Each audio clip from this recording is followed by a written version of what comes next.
Chicken ஈரல், கல் ஈரல், மண் ஈரல் நம்ம செஞ்சோம்னா அது சிலவங்க பிடிக்கும் பிடிக்காது. அதனால கல் ஈரல் வாங்கிட்டு வந்தேன்.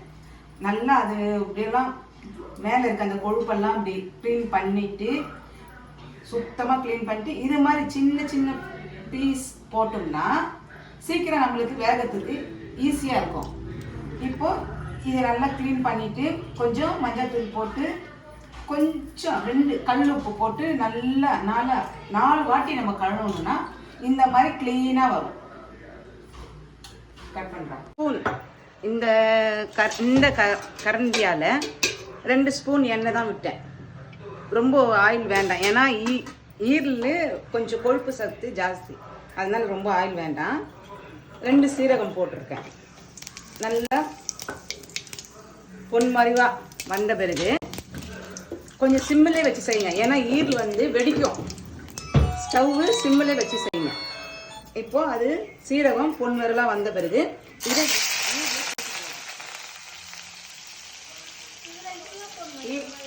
ஈரல் இப்படி போடுறோம்.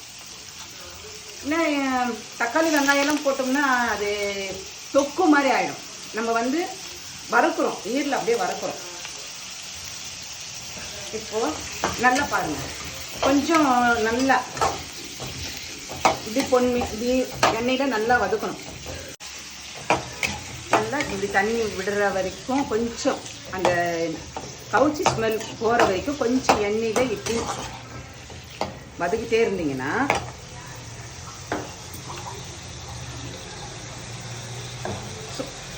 ஒரு 1/2 ஸ்பூன் இஞ்சி பூண்டு பேஸ்ட்டு நீங்கள் எல்லாத்துக்குமே போட்டிங்கன்னா கேஸ் ட்ரபிள் இதெல்லாம் வராது. அந்த நீச்சு ஸ்மெல்லு டேஸ்ட்டு கொஞ்சம் கொடுக்கும். இஞ்சி பூண்டு பேஸ்ட்டு எல்லாத்துக்குமே நீங்கள் யூஸ் பண்ணலாம்.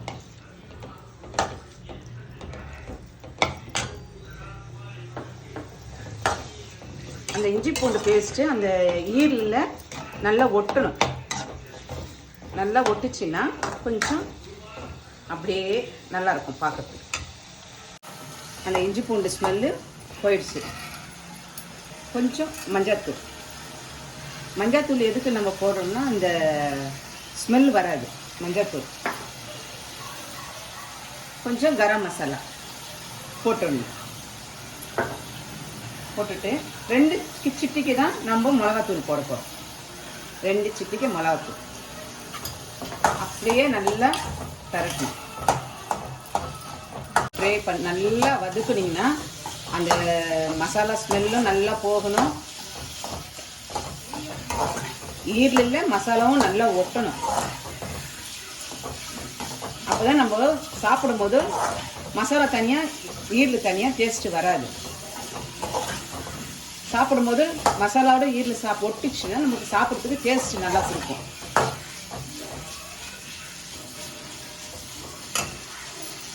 வேகணும், ஈரல் வேகணும். அதனால் 2 டம்ளர் தண்ணி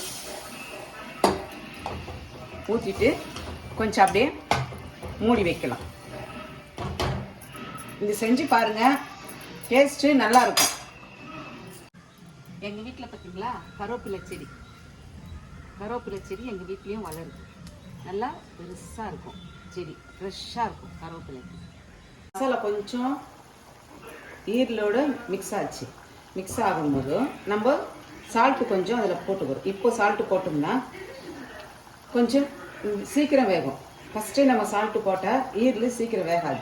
அதனால் இப்போ கொஞ்சம் லைட்டாக சால்ட்டு போட்டு வேக மூடி வச்சிட்டோம்னா கிளியராக ஆகிடும். பாருங்கள், நல்லா தண்ணி சுண்டிடுச்சு பாருங்கள். இப்போ எண்ணெய் தான் இருக்குது. இப்போது லைட்டாக மிளகுத்தூள் போட்டுட்டோம்னா, ஏன்னா நம்ம காரம் கம்மியாக தான் போட்டிருக்கோம். மிளகுத்தூள் போட்டுட்டு நல்லா அப்படி மேலும் கீழுமாக நல்லா அப்படி பெரட்டணும்னா பாருங்கள், பார்த்தீங்களா? இது அப்படியே சாப்பிட்றதுக்கு எங்கள் வீட்டில் கருவேப்பிலை செடி இருக்குது சொன்னேன் பார்த்தீங்களா? 2 கருவேப்பிலை அப்படியே போட்டுட்டோம்னா கொஞ்சம் ஸ்மெல் பாருங்கள். ஈரல் ரெடி. நல்லா வந்துட்டு பாருங்கள், தண்ணியே இல்லை, நல்லா ட்ரை ஆகிடுச்சு பார்த்தீங்களா? வெறும் சாம்பாருக்கு, வெறும் சாம்பார் சாப்பிட்லாம், ரசத்துக்கு சாப்பிட்லாம், நல்லாயிருக்கும். ட்ரை பண்ணி பாருங்கள்.